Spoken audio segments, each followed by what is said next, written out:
Bismillahirrahmanirrahim. Assalamualaikum warahmatullahi wabarakatuh. Kembali bersama kami di Majelis Yas'alunaka Islam Solusi Kehidupan bersama Syekhuna Syekh Syurahman Hidayat ya. Yang pada kesempatan kali ini kita akan membahas edisi ibadah ya. Ini sangat penting untuk kita simak ya. Pertanyaan yang pertama, ada berapa macam ibadah? Ya, bismillahirrahmanirrahim. Salatu wassalamu ala asyrafil mursalin wa ala alihi wa sahbihi ajmain wa ba'du. Ibadah itu adalah kepatuhan, ketundukan secara totalitas ya seorang hamba ya, kepada Allah Subhanahu wa taala. Jadi seluruh bagian dari badan kita, jasmaniah kita ini, wujud kita ini adalah alat ibadah ya. Yang sederhana saja misalnya kita nih jari jemari, ini alat ibadah, masya Allah kan, cuma gini-gini doang ya. Tapi kalau untuk alat tasbih itu jadi ibadah ya. Maka dari atas kepala sampai ke bawah itu adalah alat ibadah. Nah, berarti kan ada ibadah yang paling pokok kan tentu ibadah qalbiyah dengan hati, itu ya kan. Al-iman itu ibadah itu. Al-khosyah, takut kepada Allah. Al-khauf, roja, ya, penuh harap kepada Allah, itu ibadah ya kan. Nah, sebab iman itu kan bainal khauf war roja ya. Berharap pada Allah ya, takut pada Allah yaitu kepada azabnya, dan roja pada rahmat Allah dan magfirahnya. Lalu naik ya ke otak, ke ibadah ya, berpikir ya, mentadabburi ayat ya. Jadi kita baca ayat itu bukannya bla bla bla bla bla, tapi ditadaburi ya kan. Nah, itu ya, itu ibadah. Mentafakuri al-kaun ya, alam semesta ya. Itu kan dengan tentu nalar, masya Allah tuh ya. Dan memikirkan nikmat-nikmat Allah, termasuk musibat ini dipikirkan. Kenapa ini ya musibat, dan ini musibat dipikirkan, oh ada yang salah. Itulah ibadah fikriyah ya, zihniyah. Lalu turun lagi ya ke anggota badan ya kan. Tadi tentu mata itu juga alat ibadah, kemudian mulut menjadi zikir, tasbih ya kan, takbir. Lalu tadi sampai ke jari jemari itu ya ada 360 hitungannya itu kan ibadah. Itu masya Allah bisa membebaskan dosa-dosa kecil walaupun segudang ataupun seperti apa banyaknya buih di lautan atau pasir di lautan ya. Dengan ini tuh ibadah, subhanallah walhamdulillah wala ilaha illallah wallahu akbar la haula wala quwata illa billah, itu bersih semua ya. Itu ibadah ya. Ada ibadah tentu komunikasi dengan sesama ya, ibadah sosial ya. Ya, kita mengucapkan salam itu ya, ayuhan nas absyus salam, tebarkan salam, itu ibadah sosial. Wa ati'imut ta'am, yang ini butuh santunan, beri makan ya kan ya. Kemudian itu ibadah sosial, termasuk memberikan kepedulian ya, muawanah, musaadah ya kan, menengok orang yang sakit ya kan, yang kena musibat, itu ibadah sosial. Sebab ada dalam hadis qudsi, wahai manusia, aku ya, dalam hadis qudsi itu, aku sakit tapi kamu nggak peduli ya, nggak menengokku ya. Bagaimana mungkin? Wa anta rabbul alamin, engkau adalah Rob semesta alam, kok sakit, kok musibat. Oh kamu itu telmil begitu, telat mikir. Tentu ya bukan aku, ya itu tetanggamu, saudaramu, ya kan, kenalanmu, relasimu sakit gitu ya. Terutama tetangga disebut. Tapi kamu dia tidak menengoknya. Tapi kalau saja kamu tengok dia, itu kan, maka la wajadtani indahu, kamu akan mendapatiku, artinya rahmatku, ridhoku di dekat tetangga yang kamu tengok tuh sakit. Itu kan, itu ibadah sosial. Begitu juga ada yang telanjang karena butuh pakaian misalnya atau apa, disebutkan, aku telanjang, kamu tidak peduli. Lagi dialognya seperti itu. Bagaimana mungkin engkau Rabbul Alamin telanjang, kan begitu. Kamu telat mikir lagi, kan begitu. Itu ibadah sosial. Ada ibadah maliyah dengan harta. Zakat itu kan ibadah maliyah. Ziswab, zakat, infak, sedekah, wakaf. Nah, dan itu akan menjadi tentu penolong kita di hari kiamat nanti, ya kan, memberikan naungan, ya kan, itu dengan ibadah maliyah itu, ya, bahkan nanti bangunan atau rumah surga seperti apa yang akan disediakan untuk seseorang itu. Nah, ibadah maliyah itu yang menentukan begitu, ya kan. Ada ibadah badaniyah seperti haji dan umroh, tawaf dan lain-lain, sholat, itu kan badan yang bergerak, ya kan begitu, ya kan.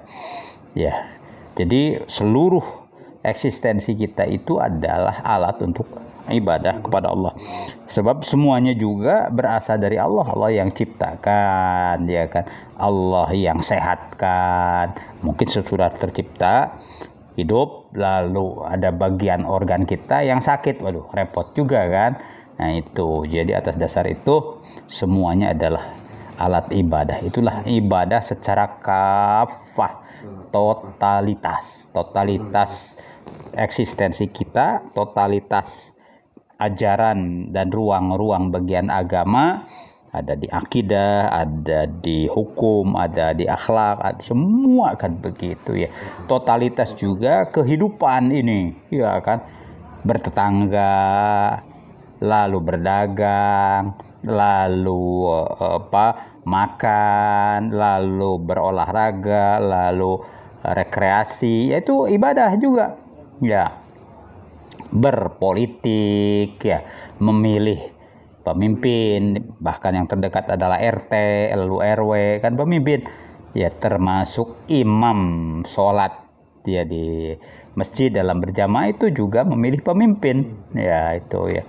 Hendaknya itu tentu diniatkan ibadah, ya kan. Itu sudah ibadah, tapi kadang-kadang kurang niat kita, ya kan. Sebab dengan diniati itu jadi mantep, gitu. Itulah ibadah dan macam-macamnya, ya, yang ditanyakan kan begitu. Ya. Tapi jazakumullah khair. Tapi pemirsa, ternyata sangat luas, ya, ibadah itu. Pertanyaan berikutnya datang dari Muhammad Muzdahidin, ya. Apakah ada perbedaan antara iman dan ibadah? Iman itu mahalluhu al-qalb, ya. Iman disebut juga dengan akidah, ya. Akidah itu karena ikatan. Di dalam kalbu itu ada satu kesimpulan yang mengikat seorang itu, ya, dengan Al-Khaliq, Allah Subhanahu wa taala. Jadi ada nyambung. Itulah iman, ya. Iman memberikan rasa al-itminan, rasa tenang, karena sudah punya pilihan dan punya gantungan, punya, ya, tempat kembali. Jadi tenang, ya. Orang panik karena termasuk dalam pagebluk corona ini, mungkin sebagian itu panik, ya kan. Ya, kalau orang ada beriman, ini kan Allah yang ngatur, ya kan. Iya. Allah yang perintahkan supaya kita waspada, supaya kita taat protokol kesehatan, protokol dan seterusnya, ya, kita jalankan. Nanti keputusan Allah juga kita terima, begitu kan. Sehat kuat itu alhamdulillah yang diharapkan. La qadarullah, misalnya ada satu gejala penyakit, ya tentu kita berbuat juga untuk mengatasinya, ya kan begitu. Dijalani saja dengan happy, ya. Ya, itulah iman ya. Jadi iman memberikan rasa itminan, tenang begitu. Apalagi disirami iman itu dengan zikrullah. Ala bi zikrillah tatmainnul qulub, dengan sering menyebut nama Allah. Ketika kaget subhanallah, ketika mendapatkan berita yang mengerikan inna lillahi wa inna ilaihi raji'un, ketika ya kita merasa dalam posisi yang lemah, la haula wala quwata illa billahil aliyyil azim, begitu ya. Jadi apapun ya peristiwa yang datang itu zikrullah lalu ya kan, antara subhanallah, alhamdulillah, wala ilaha illallah, wallahu akbar, wala haula wala quwata illa billahil azim, itu menjadi istilahnya ucapan ya sehari-hari kita. Iya itu iman itu ya. Iman itu memang di sini ya, tetapi juga diekspresikan dengan mulut ya, dengan ucapan kita. Maka tandanya orang beriman ya banyak menyebut Allah Subhanahu wa taala. Itu kan. Lalu apa dengan ibadah? Ya atas dasar iman itu lalu terdorong, ada dorongan yang kuat untuk taat kepada Allah Subhanahu wa taala, berbakti, menyembah. Iya kan? Termasuk tadi ucapan-ucapan itu kan ibadah juga, ucapan ya subhanallah dan lain-lain ya kan. Lalu ketika ada panggilan Allahu akbar, Allahu akbar, taat. Berarti kan tidak cukup hanya ucapan, di sini harus melangkah kan. Fas'au ila dzikrillah, bersegeralah ke tempat zikrullah, dalam hal ini tempat sholat. Ya sesuai dengan tentu kondisi, iya kan. Nah, kondisinya ini normal berarti di masjid ya, kondisinya ada uzur di mana kan, begitu. Jadi ibadah itu berlaku dalam kondisi normal, dalam kondisi tidak normal, atau new normal atau apapun ya, berlaku itu ibadah. Sebab sekalinya Abdullah, hamba Allah ya, anytime hamba Allah, sampai kita wafat, sampai ke akhirat ya hamba Allah kan, begitu. Jadi demikian itu antara iman dan ibadah ya kan. Baik, jazakumullah khair. Pertanyaan berikutnya dari Intan Palira ya. Apakah diperbolehkan tidak jadi ibadah karena merasa niat belum ikhlas? Ya, ibadah itu kan perintah. Ya. Wa'budullah wa la tusyriku bihi syai'a. Dan tidaklah aku, Allah menciptakan jin dan manusia melainkan supaya mereka beribadah. Berikan kewajiban, perintah. Ya. Nah, tidak disebutkan di situ setelah khusyuk, setelah ikhlas. Pokoknya laksanakan dulu, iya kan. Sambil jalan, nah, kamu kan ibadahnya pengen diterima. Ya, mbok ikhlas lah, jangan terpaksa, kan begitu. Jadi mulai saja terima kewajiban itu, iya kan. Insya Allah dengan menerima itu ya belajar ikhlas juga, belajar tumakninah juga. Iya, dulu ya Hasan dan Husain itu pernah bersandiwara lah begitu ya. Ada dua orang tua, wudunya belum betul gitu. Waduh, ini kan gimana ini? Cara negurnya bagaimana? Tersinggung nanti. Ya. Kata Hasan Husain radhiyallahu anhum tuh gini, kita pura-pura bertengkar aja. Bertengkar tentang cara wudhu yang benar. Ya Allah, karena lalu minta pendapat dari si bapak itu, siapa yang benar cara wudhunya. Oh ya. Nah, itu coba, ini kan wasilah tarbiyah yang bijak sekali ya. Akhirnya, Pak, boleh kami minta tolong? Apa nak? Ini saya dengan adik saya atau dengan kakak saya ini berbeda pendapat ya, bersengketa soal apa ini ya. Adik kaifiat wudu, adik saya merasa dia yang benar, menurut saya enggak benar tuh, saya yang benar. Aduh, daripada berantem bisa nggak minta tolong ya, di wasiti lah gimana. Nah, baik kan begitu. Akhirnya keduanya wudu dengan cara yang benar, sempurna kan, diliatin sama si bapak itu. Setelah selesai, baik tuh dua-duanya. Jadi kesimpulannya si bapak dapat pelajaran. Oh, wudu yang benar itu ya begitu. Si A ini begini, yang ini juga begitu. Selesai. Coba itu kan, Masya Allah. Nah itu, jadi kita mulai saja dulu ya.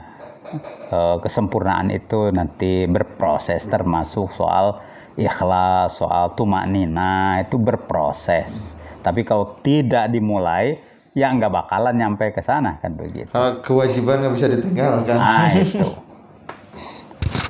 Tapi jazakumullah khair. Pertanyaan berikutnya dari Eka Nopita. Saya ingin bertanya, apakah jika kita mengerjakan sholat dengan hati yang tidak ikhlas, dikarenakan kita hanya disuruh untuk mengerjakan sholat oleh orang tua, tetapi di situ kita lagi dalam keadaan malas untuk melakukan sesuatu, dan apa yang kita lakukan terpaksa. Jadi hukumnya seperti apa ya? Biasanya juga ini terjadi dalam pada ABG, anak yang baru gede, yang masih labil. Ya. Ada disebutkan dalam doa yang diajarkan oleh Rasulullah SAW, ada penyakit-penyakit yang mengganggu, ya. Ada yang mengganggu fisik, jasmani, ada yang mengganggu rohani dan akhlak, ya. Nah, disebutkan dalam bentuk doa, Allahumma inni a'udzubika minal ajzi wal kasali wa a'udzubika minal jubni wal bukhli wa a'udzubika min ghalabati dain wa qahrir rijal. Ditambahkan di hadis lain minan nifaq wariya wasyiqaq wasuil akhlaq. Itu jadi ada penyakit-penyakit yang bisa mengganggu, merasa lemah, kasal, males, ya kan. Dan lain-lain tadi, al-jahl, tidak tahu, ya kan, nggak ngerti, nggak paham. Itu kan penyakit juga. Kalau dibiarkan kan akan mengganggu gitu kualitas ibadah seorang. Maka Rasulullah mengajarkannya itu dita'awudhi, ya, supaya dihindari. Supaya dihindari artinya supaya belajar orang itu agar tidak bodoh, ya kan. Saya berlindung kepada Allah dari kebodohan, tapi nggak belajar, nggak bener itu kan. Iya, seperti a'udzubillahi minasyaitonirrajim, tapi setannya diembat, ya bikin apa sajen, itu nggak bener, ya kan. Nah, jadi harus konsisten orang itu, ya, mengusir setan, ucapannya itu, tapi setan disuguhin, suruh datang. Ini kan orang bagaimana begitu kan. Nah, di Islam mengajarkan tuh yang benar, ya, yang lurus, ya, berlindung pada Allah dari kebodohan, berarti harus semangat belajar, ya. Dari apalagi macam-macam tadi sebutkan, ya, berarti kita harus berupaya untuk ya, mengatasi itu dengan belajarlah, dengan termasuk belajar infak supaya tidak bakhil. Iya, Imam Al-Ghazali karena menyebutkan mengobati akhlak itu dengan diddihi, dengan kelawanannya. Jadi kalau orang itu penyakit akhlaknya bukhl, ya, pelit, ya, maka diatasi dengan belajar, ya, tidak pelit, walau sedikit pun paksakan. Nah, begitu kan, ya. Itu apalagi misalnya tidak ikhlas, ya belajar, paksakan begitu. Jadi betul itu kata orang Sunda, ya, Allahumma paksakan dulu, nanti menjadi kebiasaan, menjadi habit, nanti menjadi hub, senang, itu kan, cinta, senang. Jadi itu soal tadi ikhlas atau apa, mulai saja, ya, terima itu adalah perintah Allah Subhanahu wa taala, ya, dengan ridho. Kenapa kalau perintah ibu dan bapak saja siap begitu kan? Memang di situ ada rasa takut. Kalau ibu takut marah, kalau bapak takut tidak ngasih duit. Nah, itu awal-awal boleh. Kalau Allah gimana? Ya lebih dari itu, ya. Allah Maha pemberi rezeki, nanti rezekinya, ya, di stop dari sana bagaimana? Lalu itu ya kan. Jadi berlaku juga lah ya, rasa takut, rasa harap itu memang itulah iman, ya kan. Justru kalau tidak ada rasa takut, rasa harap itu imannya lemah, ya kan. Jadi nggak apa-apa, ya. Dan proses awal itu mulai saja seperti apa, mulai nanti sambil berjalan tentu saja, asal ya belajar berjamaah. Nah, dengan berjamaah itu tentu ada imam, ada makmum sama-sama begitu. Tentu ada yang membantu. Nggak begitu, gini, kan. Itulah hikmah berjamaah itu. Kalau ada kekurangan, ada yang nambalin. Begitu. Kita makan berjamaah saja. Tuh masih kurang tuh sambalnya. Kasih ya kan. Masih kurang ikannya. Kan begitu. Itulah nikmat dan berkahnya berjamaah. Ya. Baik, jazakumullah khair. Pertanyaan berikutnya dari Putri Leonita. Ya. Ridho Allah terletak pada ridho orang tua. Apakah jika kita meminta bantuan orang tua kita, berdoa kepada Allah, apakah cepat terkabul? Ya, unsur-unsur atau faktor-faktor qabul itu tidak tunggal, tentu saja ada lebih dari satu. Pertama niat, yang kedua kaifiat, ya kan. Yang ketiga munasabat, ya, munasabat. Niat, tentu harus mantap, ya kan. Niat itu.